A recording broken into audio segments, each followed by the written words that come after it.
वन्दे गायत्रीं भारतीं तामपि गरुडमनन्तं भजे रुद्रदेवं देवीं वन्दे सुपर्णीमहिपतिदयितां वारुणीमप्युमां ताम् इन्द्रादीं काममुख्यानपि सकलसुरान् तद्गुरून् मद्गुरूंश्च अभ्रमं भङ्गरहितम् अजडं विमलं सदा आनन्दतीर्थमतुलं भजे तापत्रयापहम् पृथ्वीमण्डलमध्यस्थाः पूर्णबोधमतानुगाः वैष्णवाः विष्णुहृदयाः तान् नमस्ये गुरून् मम आपादमौलिपर्यन्तं गुरूणामाकृतिं स्मरेत् तेन विघ्नाः प्रणश्यन्ति सिद्ध्यन्ति च मनोरथाः।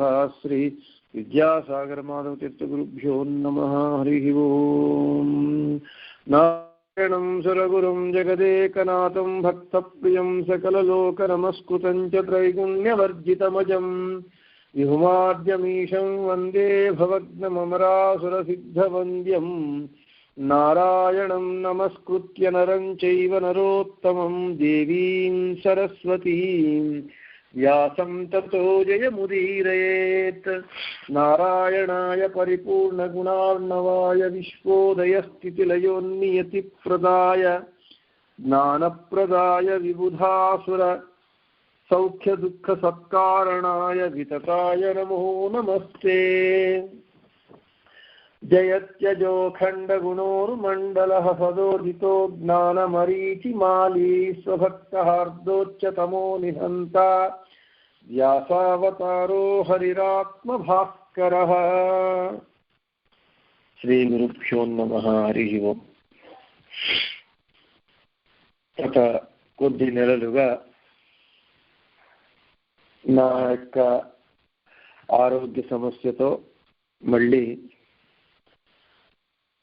ఏవో మఠంలో కొన్ని సమస్యల కారణంగా పాఠము క్రమబద్ధంగా జరగటం లేదు. ఎక్కువగా విరామం వస్తూ ఉన్నది. కాబట్టి ఎవరు దానిని అన్యథా భావించద్దండి.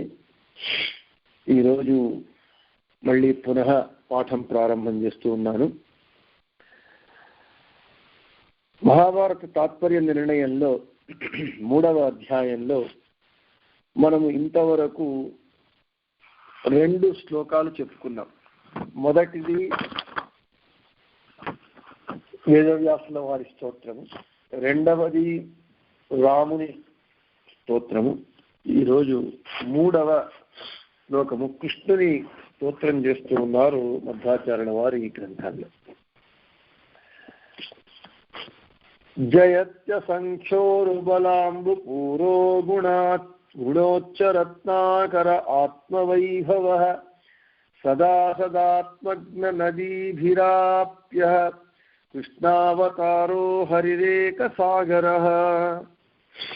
జయత్యసంఖ్యోరుబలాంబు పూరో గుణోచ్చరత్నాకర ఆత్మవైభవః సదా సదాత్మజ్ఞ నదీభిరాప్య కృష్ణావతారో హరిరేక సాగరః. ఈ శ్లోకం యొక్క తాత్పర్యం మొదట, అగణ్యమైనటువంటి బలమనేటటువంటి జలము కలిగినటువంటి, అంటే గణించుటకు ఉంచుటకు సాధ్యం కానటువంటిది బలమనేటటువంటి రూపంలో ఉన్న నీళ్లు కలిగినటువంటి, ఉత్కృష్ట గుణములనేటటువంటి రత్నములు కలిగినటువంటి, స్వాభావికమైనటువంటి తనదే అయినటువంటి వైభవముతో ఎల్లవేళలా తన యొక్క జ్ఞానము కలిగినటువంటి, సజ్జనులు అనేటటువంటి నదులను పొందేటటువంటి ఆ పొందును కలిగినటువంటి, కృష్ణావతారము అనేటటువంటి ఆ కృష్ణ రూపి అయినటువంటి హరి అనేటటువంటి శ్రేష్టమైనటువంటి సాగరము జయశీలమైనటువంటిది, ఉత్కృష్టమైనటువంటిది. ఈ శ్లోకం యొక్క తాత్పర్యం. ఇక విశేష వివరణ చూద్దాం. కృష్ణునికి సముద్రముతో కృష్ణుణ్ణి పోలుస్తూ ఉన్నారు. సముద్రంలో నీళ్లు చాలా ఉంటుంది.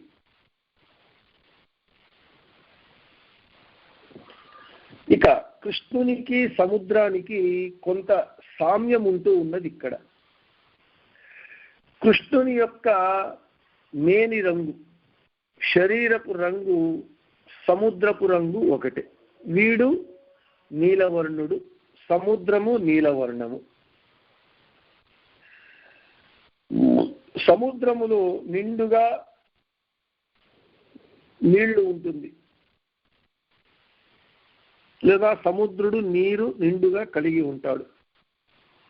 అయితే కృష్ణుడు అగణనీయమైనటువంటి, అంటే భగవంతుని యందు, భగవంతుడైనటువంటి కృష్ణుని యందు ఇన్నే గుణములు, ఇక ఎంచుటకు గణించుటకు గుణములు లేవు అనేటటువంటిది లేకుండా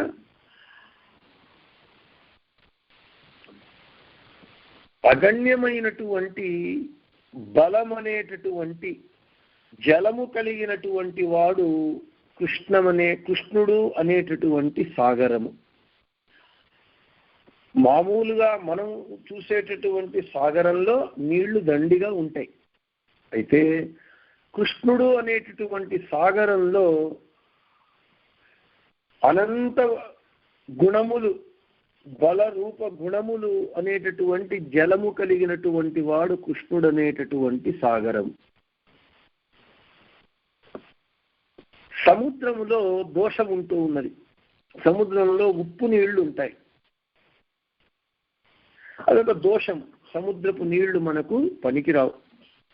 అయితే మన కృష్ణుడు అనేటటువంటి సముద్రములో ఉన్నటువంటి జలం అనేటటువంటి గుణములన్నీ దోషరహితమైనటువంటిది, కళ్యాణ రూపమైనటువంటిది. అంటే కృష్ణుడు అనేటటువంటి సాగరంలో గుణం అనేటటువంటి జలం ఉంది కదా, అది దోషము లేనటువంటిది, దోషరహితమైనటువంటిది. నారాయణం గుణై సర్వైర్వీర్ణం దోషవర్జితం. ఆ భగవంతుని యొక్క గుణం అనేటటువంటి జలము దోషము లేనటువంటిది, అంతేకాకుండా కళ్యాణ రూపమైనటువంటిది. ఎందుకంటే నారాయణం గుణై సర్వైర్వీర్ణం, అనంత కళ్యాణ గుణపరిపూర్ణుడు శ్రీకృష్ణుడు. ఈ సముద్రము చంద్రునితో, చంద్రోదయంలో సముద్రుడు పొంగుతాడు, అలలు ఎగిసెగిసి పడుతూ ఉంటాయి సముద్రంలో. అదే అమావాస్యకు వస్తే ఆ ఎగిసి పడేటటువంటిది సముద్రంలో కనబడదు. అయితే శ్రీకృష్ణుడు అనేటటువంటి ఈ సముద్రము శశ్వదేక ప్రకారంగా, ఏకరీతిగా ఆనందమయమైనటువంటిది.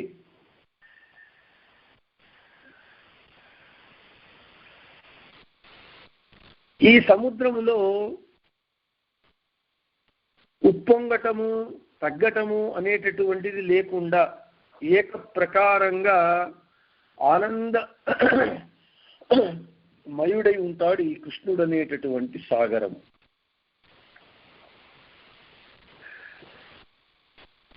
ఒక్కమారు రాముడు తన భృకుటిని ముడివేసి కోపంగా ఒక్కసారి చూస్తే ఆ సముద్రము ఆ భగవంతుని రాముని యొక్క పరాక్రమాన్ని చూచి వణికిపోయింది. అయితే శ్రీకృష్ణుడు అనేటటువంటి ఈ సముద్రము జరాసంధుడు, దుర్యోధనుడు, శిశుపాలుడు, దంతవక్త్రుడు, యవనులు ఎవరు ఎంతమంది ఎన్ని మార్లు దండెత్తి వచ్చినా జంకు గొంకు లేకుండా ఎదుర్కొని వాళ్లను జయించినటువంటిది ఈ సముద్రము. ఆ సముద్రంలో నదులన్నీ చేరుతాయి. అంటే అవి జడ పదార్థం.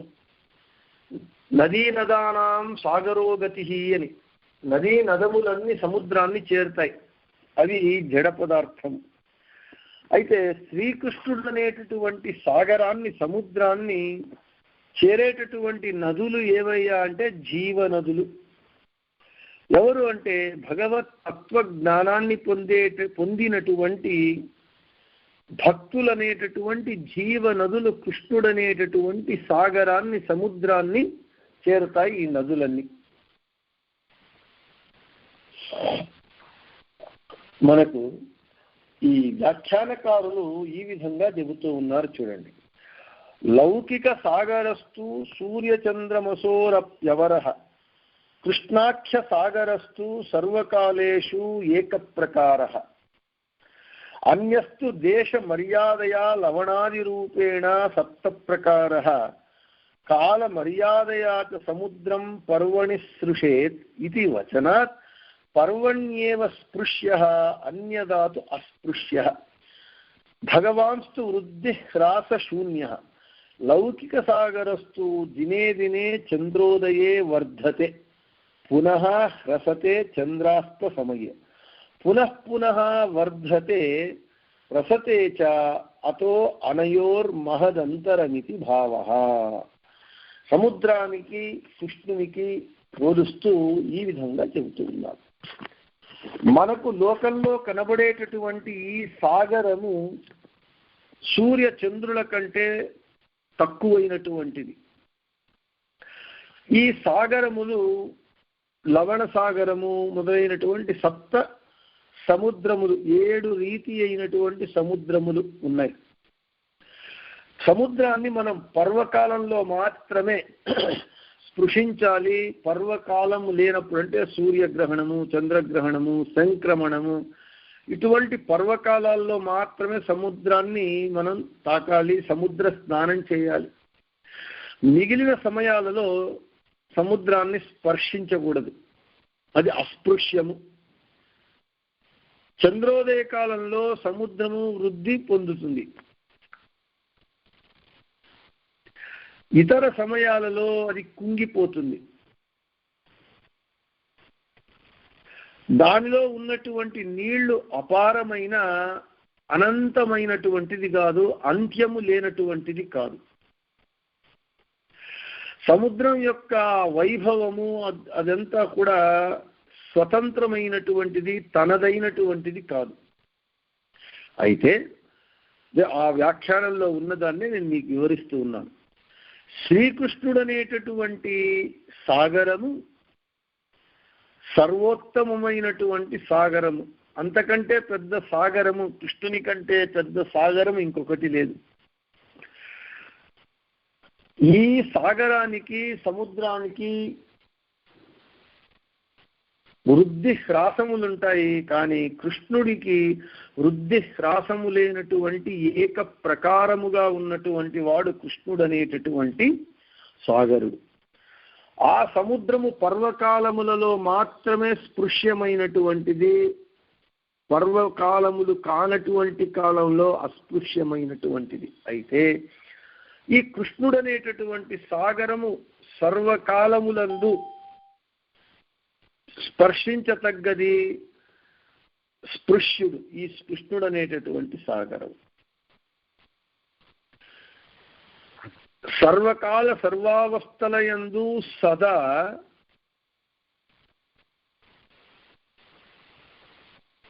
గుణములనేటటువంటి ఉన్నత రత్నములకు ఆలయమైనటువంటిది, ఆశ్రయమైనటువంటిది, ఆకరమైనటువంటిది కృష్ణుడనేటటువంటి సాగరము. ఈ సాగరాన్ని జడ పదార్థములైనటువంటి నదులు చేరితే కృష్ణుడనేటటువంటి సాగరాన్ని, ఆ కృష్ణుడే సర్వోత్తముడు అని జ్ఞానానుసంధాన పూర్వకంగా ఆరాధించేటటువంటి జ్ఞానులు, భక్తులనేటటువంటి సముద్రములను పొందేటటువంటిది కృష్ణుడనేటటువంటి సాగరము. అంటే జ్ఞానులు, భక్తులను చేర్చుకునేటటువంటి సాగరము కృష్ణ సాగరము. ఈ విధంగా ఈ మామూలు మనము చూసేటటువంటి సాగరం కంటే, సముద్రం కంటే కృష్ణుడు అనేటటువంటి సముద్రము చాలా గొప్పది, సర్వోత్కృష్టమైనటువంటిది. అంతేకాకుండా బల కార్యాద్యనేక చరిత్ర ప్రదర్శన జ్ఞాన ప్రధాన రూప విచిత్రార్థతయాపి అవతీర్ణత్వాత్ సముద్ర దృష్టాంతేన స్తవనం. ఒక వ్యాఖ్యానకారుల వారు చెబుతూ ఉన్నారు, బలకార్యము మొదలైనటువంటి అనేక మహాత్మ్యముల చేత జ్ఞానప్రధాన రూపమైనటువంటి విచిత్రమైనటువంటి కార్యములను ప్రదర్శించటానికి అవతరించినటువంటి రూపం కాబట్టి ఈ కృష్ణ రూపాన్ని సముద్రముగా పోలుస్తూ సముద్రమని సాగరమని స్తుతించారు అని మనకు చెబుతూ ఉన్నారు మధ్వాచార్యులు. కాబట్టి ఈ విధంగా స్తుతించారు అని మనకు చెబుతూ ఉన్నారు. ఇక మనకు హరిరేక సాగర, హరిహి ఏక సాగర అని మనకు ఆచార్యుల వారు ఏక శబ్దాన్ని ప్రయోగించారు.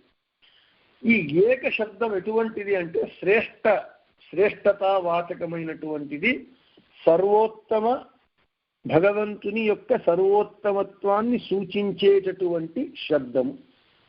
ఏకో నారాయణ, ఏకో నారాయణో హరిహి. కాబట్టి భగవంతుడు ఒక్కడే. ఏకో నారాయణ అనే చెప్పేటటువంటి ఉన్నటువంటి ఆ ఏక శబ్దం ఏదున్నదో అదే ఏక శబ్దము ఇక్కడ హరిహి ఏకసాగర అని చెప్పటం చేత భగవంతుని యొక్క సర్వోత్తమత్వాన్ని ఆ ఏక శబ్దము సూచిస్తూ ఉన్నది అని మనకు చెబుతూ ఉన్నారు. ఈ హరి శబ్దం కృష్ణావతారో హరిహి ఏకసాగర అన్నారు. ఈ హరి శబ్దం అనేటటువంటిది కృష్ణావతారం యొక్క ప్రయోజనాన్ని తెలిపేటటువంటిది హరి శబ్దం. ఈ భూభార హరణార్థము కృష్ణుడు అవతరించాడు. ఎందుకయ్యా అంటే కృష్ణుని అవతార ప్రయోజనమే దుష్టులను సంహరించడానికి, శిష్టులను రక్షించటానికి. భూమికి భారమైనటువంటి దైత్య సమూహాన్నంతా సంహరించాడు కృష్ణావతారంలో భగవంతుడు. జరాసంధుడు అనేక పర్యాయాలు అపార సైన్యంతో వచ్చి కృష్ణునితో యుద్ధం చేశాడు. ఆ అన్ని మార్లు అతని యొక్క సైన్యాన్ని సంహరిస్తూ వచ్చాడు. అంటే ఇక్కడ మనకు ఒక అనుమానం రావచ్చు, ఎందుకు జరాసంధుణ్ణి ఓడించకూడదు, అన్ని మార్లు ఎందుకయ్యా కృష్ణుడు జరాసంధునితో యుద్ధం చేశాడు అని అంటే జరాసంధుణ్ణి చంపడానికి చేతకాకనా, లేక ఎందుకంటే కృష్ణుని యొక్క అవతార ప్రయోజనం ఏమిటి అని అంటే దైత్యులను సంహరించటమే కృష్ణుని యొక్క అవతార ప్రయోజనం. కాబట్టి జరాసంధుడిని అనేక మార్లు యుద్ధంలో ఓడిస్తూ ఉన్నాడు, మళ్ళీ వస్తూ ఉన్నాడు, యుద్ధం చేస్తూ ఉన్నాడు. ఎందుకంటే ఆ జరాసంధుని వైపు ఉన్నటువంటి దైత్యులందరూ సంహారం కావాలి, అది కృష్ణుని యొక్క ముఖ్య ఉద్దేశం. కాబట్టి జరాసంధుణ్ణి చంపేస్తే మళ్ళీ వాడు యుద్ధానికి రాడు, మళ్ళీ వాని వైపు ఉన్నటువంటి దైత్యులు సంహరింపబడరు. వాని వైపు ఉన్నటువంటి అపార దైత్యులను సంహరించడానికే కృష్ణుడు జరాసంధుణ్ణి సంహరించకుండా వదిలివేస్తూ ఉన్నాడు. వాడు మళ్ళీ యుద్ధానికి వస్తూ ఉన్నాడు. ఆ యుద్ధాలలో అనేక అక్షౌహిణి దైత్య సైన్యాన్ని కృష్ణుడు సంహరిస్తూ వస్తూ ఉన్నాడు తన అవతార ప్రయోజనం కొరకు. ఇక కురుక్షేత్రంలో 18 అక్షౌహిణి సైన్యము నాశమైంది. మనకు కృష్ణుడు యుద్ధం చేయలేదు, ఆయుధం పట్టలేదు, కేవలం అర్జునుని రథసారథిగా ఉన్నాడు. ఎందుకయ్యా అంటే కృష్ణుడు తాను ప్రతిజ్ఞ చేసినట్లుగా నేను ఆయుధం పట్టను, యుద్ధం చేయను అని తన యొక్క ప్రతిజ్ఞను నెరవేర్చుకున్నాడు. అయితే ఇక్కడ చంపింది కౌరవ సైన్యాన్ని. అర్జునుడు భీమసేనులా అంటే కేవలం వాళ్ళు నిమిత్త మాత్రులు. చంపినది కృష్ణుడే. భగవద్గీతలో కృష్ణుడు అదే చెబుతూ ఉన్నాడు, ఏ అర్జున, నీవు నీ కర్మను నీవు చెయ్యి అంతే, ఫలాన్ని నాకు వదిలివేయి. చంపేవాడవు నీవు కాదు, చంపేవాడను నేనే, చచ్చేవాడు వాడు కాదు. కాబట్టి కృష్ణుడు ఏమయ్యా చేశాడంటే అందరి ఆ యుద్ధంలో ఉన్నటువంటి అక్షౌహిణి ఆ సైన్యాన్ని కృష్ణుడే చంపివేశాడు. అర్జునుడు కేవలం ఆ బాణాలను వదిలి జీవచ్ఛవాలుగా ఉన్నటువంటి వారిని కింద పడేటట్లుగా చేశాడంతే. అంటే సర్వము భగవంతుడై ఉండి కృష్ణుడు అర్జునునిలో భీమసేనులలో వీళ్ళందరిలో ఉండి దుష్టులైనటువంటి ఆ కౌరవ సైన్యాన్నంతా నాశం చేశాడు. అంటే ఈ ఆ కురుక్షేత్ర యుద్ధంలో అందరూ చావడానికి కారణం ఎవడయ్యా అంటే భగవంతుడే అనేటటువంటిది ఈ హరి అనేటటువంటి శబ్దము తెలుపుతూ ఉన్నది. అంతేకాకుండా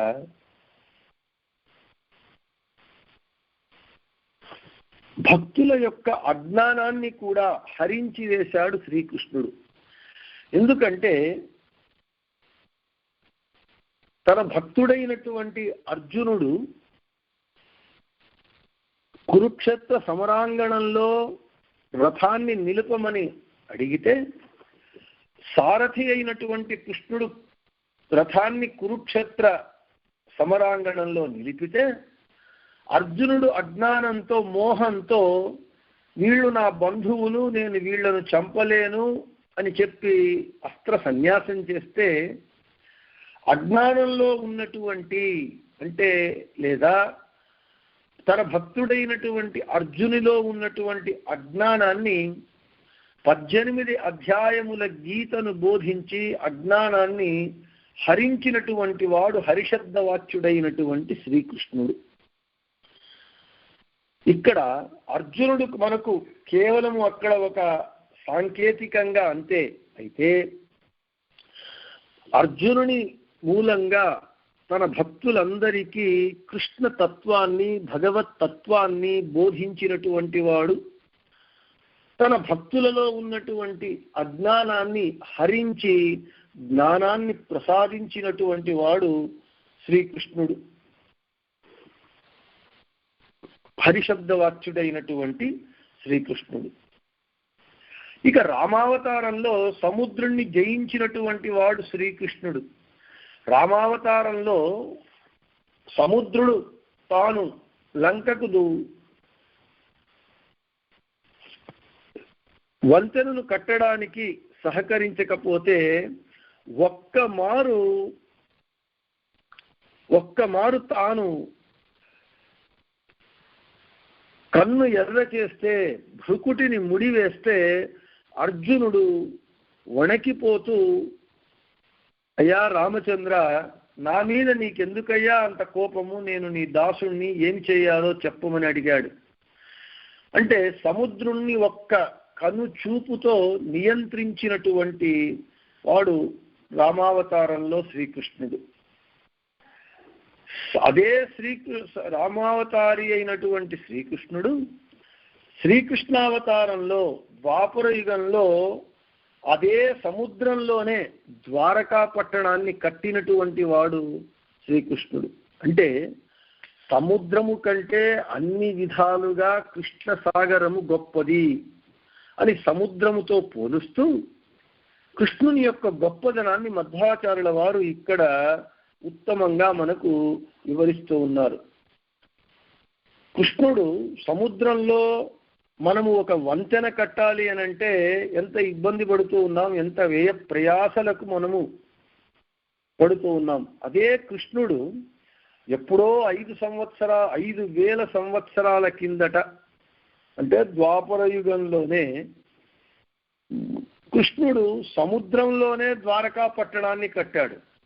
ఏదో ఒక వంతెనయో బ్రిడ్జో కాదు, సముద్రపు గర్భంలో ద్వారకా పట్టణాన్నే కట్టినటువంటి వాడు శ్రీకృష్ణుడు. అంటే సముద్రాన్ని జయించకపోతే, సముద్రము మీద తన పట్టు లేకపోతే, సాగరము మీద తన యొక్క ప్రభుత్వము లేకపోతే సముద్ర గర్భంలో సుందరమైనటువంటి ద్వారకా పట్టణాన్ని కృష్ణుడు ఎలా కట్టగలడు?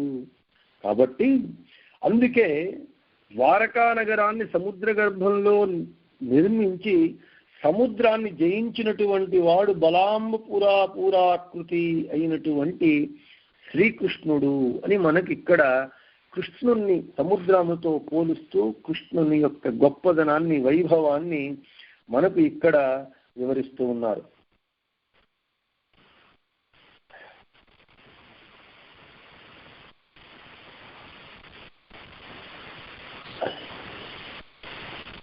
ఏకసాగర హరిహి ఏకసాగర అని అంటే ఏకసాగర ముఖ్య సాగర అంటే ఏకసాగర హరి అనేటటువంటి హరి భగవంతుడైనటువంటి హరి, శ్రీకృష్ణుడు అనేటటువంటి ఏకసాగరము అని పోలిస్తే ఏకసాగర అంటే ముఖ్య సాగర, ఏక ప్రకారశ్చ సాగరశ్చ అంటే మనం వెనుక చెప్పుకున్నట్లుగా ఈ సముద్రము మనం కంటితో చూసేటటువంటి ఈ సముద్రము, లౌకిక సముద్రము ఏక ప్రకారంగా ఉండదు, వృద్ధి హ్రాసములతో కూడుకొని ఉంటుంది. అయితే ఈ కృష్ణుడనేటటువంటి సాగరము ముఖ్య సాగరము, అంతేకాకుండా ఏక ప్రకారంగా, శశ్వదేక ప్రకారంగా వృద్ధి హ్రాసములు లేనటువంటి ముఖ్య సాగరము మన కృష్ణుడు అనేటటువంటి సాగరము. అందుకే ఏకసాగర అని మనకు ఇక్కడ చెబుతూ ఉన్నారు. ఇటువంటి శ్రేష్టమైనటువంటి, ఉత్కృష్టమైనటువంటి, సర్వోత్తమమైనటువంటి కృష్ణుడనేటటువంటి ఈ సాగరము జయశీలమైనటువంటిది, ఉత్కృష్టమైనటువంటిది. అంటే జయము కలిగించేటటువంటిది, జయమును ఇచ్చేటటువంటిది, అంతేకాకుండా ఉత్కృష్టమైనటువంటిది, అన్నింటికంటే అందరికంటే సర్వోత్కృష్టమైనటువంటిది శ్రీకృష్ణుడు అనేటటువంటి సాగరము అని మనకు చెబుతూ ఉన్నారు. మనకు ఆత్మవైభవ అనేటటువంటి పదాన్ని మధ్వాచార్యుల వారు ప్రయోగించారు. దానికి వ్యాఖ్యానకారులు చెప్తారు, ఆత్మనైవ స్వమహిమ్నైవ వైభవం యస్య సహా ఆత్మవైభవ అన్యస్తు పశ్చిమాది దిక్పాలకత్వేన హరిణా దత్త వైభవ. ఆత్మవైభవ అంటే భగవంతుని యొక్క, కృష్ణుడనేటటువంటి సాగరము యొక్క వైభవము తనదే అయినటువంటిది, స్వాభావికమైనటువంటిది, స్వతంత్రమైనటువంటిది, ఒకరి చేత పొందినటువంటిది కాదు, ఒకరి చేత పొందనటువంటిది, స్వాభావికమైనటువంటిది అని చెబుతూ ఆత్మవైభవ అనేటటువంటి పదముతో చెబుతూ ఉన్నారు. అయితే ఈ సాగరానికి తనదే అయినటువంటి ఆత్మవైభవం లేదు, స్వాభావికమైనటువంటి వైభవం లేదు అని చెబుతూ ఈ 3వ శ్లోకంలో, 3వ అధ్యాయంలో మధ్వాచార్యుల వారు మొదటి శ్లోకంలో వేదవ్యాసుల వారిని, 2వ శ్లోకంలో శ్రీరామచంద్రుణ్ణి, 3వ శ్లోకంలో కృష్ణుణ్ణి స్తోత్రం చేశారు అని చెప్పిన చోట శ్రీకృష్ణార్పణమస్తు, మధ్వేశార్పణమస్తు, అందరికీ శుభమస్తు. రేపు యథాప్రకారంగా మళ్ళీ కలుసుకుంటాం.